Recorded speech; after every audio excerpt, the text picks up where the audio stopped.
Natimbog ng mga operatiba ng Station Drug Enforcement Unit o SDEU ng Pateros Municipal Police Station ang target ng operasyon sa kalakaran ng illegal na droga sa isang drug bypass operation.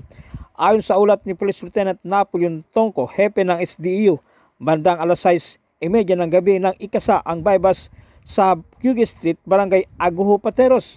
Sa report ng pulisya, ang mismong target ng mga suspek ay kilalang tulak sa naturang lugar at nagpositibo sa test buy ng isang police asset. Kinilala ang mga suspek na sina Remigio Mujado alias Mio, 43 anyos, at Richard Castillo alias Buaya, 41 anyos, kapwa residente sa nasabing barangay. Na-recover sa mga suspek ang 4 na pirasong plastic sachet ng hinihinalang shabu na tumitimbang ng 1 gramo at may street value na 6,800 pesos at marked money. Kasong paglabag sa RA 9165 Section 5 at 11 ang kinakarap na suspek, habang ang kasabot nito ay naharap sa paglabag sa RA 9165 Section 11 at 26. Anong pangalan mo? Oh, sige. Wait lang, tayo ka muna. Tayo.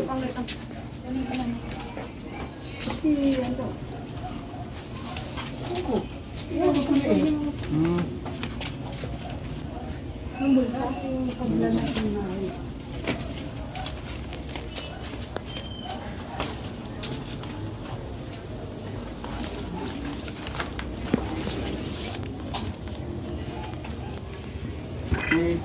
Alam mo si Kagawad? Dito si Kagawad. Ang bulsa sa harap. Media. Hindi, harap ka. Kapakita. Oh, si Richard pala to eh. Diba? Richard Buaya, aka Buaya. Dapat lulong ka na. Hindi ka na buaya.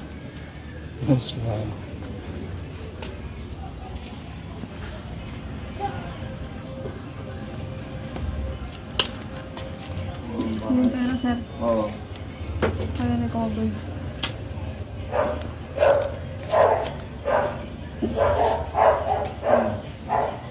Sige. Ito yung nabili. Yes, Ito sir. Ito yung na-recovered ko po. Oh, Ito, tapos sir, recovered na. Yung pera, sir, na pinambili ko. oh, sige. Basahan mo ng karapatan niya. Anong pangalan mo? Anong pangalan mo? Ikaw? Richard Castillo. Sige. Makinig kayo. Kayo ay aming na-arresto sa salang paglabag sa RA 9165. Kayo ay may karapatang manahimik o magsawalang kubo. Ano man ang iyong sabihin ay mag-aring gamitin paboro laban sa inyo sa anumang hukuman sa Pilipinas. Kayo ay may karapatang kumuha ng sarili ng abogado. Kung wala kayong kakayanan, ang gobyerno magbibigay sa inyo ng isa. Kayo rin ay may karapatang kumuha ng doktor na inyong pinili upang sumuri sa inyo. Kung wala rin kayong kakayanan, ang gobyerno magbibigay sa inyo ng isa. Intindihan mo ba ang inyong mga karapatan? Intindihan mo. Intindihan mo. 3 katawang naaresto at nakumpiska ng droga at sumpak habang nagsusugal sa Makati City. Kinilala ang mga suspek na sina Boyet Ponce, 43 anyos, Romel Cruz, 29 anyos, at Joliven de la Rosa, 22 anyos, pawang mga residente ng barangay Guadalupe Nuevo, Makati City. Sa ulat ng Makati City Police Substation 7, dakong alas 3 ng hapon, nagsagawa ang mga tauhan ng Substation 7 ng Upland Galugad sa barangay Guadalupe Nuevo, Makati City, bilang responde na rin sa tawag ng concerned citizen sa illegal na pagsusugal ng mga suspek. Nakumpiska sa mga suspek ang 3 coins gamit sa sugal, bet money na 320 pesos, isang plastic sachet ng hinihinalang shabu at isang improvised shotgun na kargado ng 2 12-gauge na bala.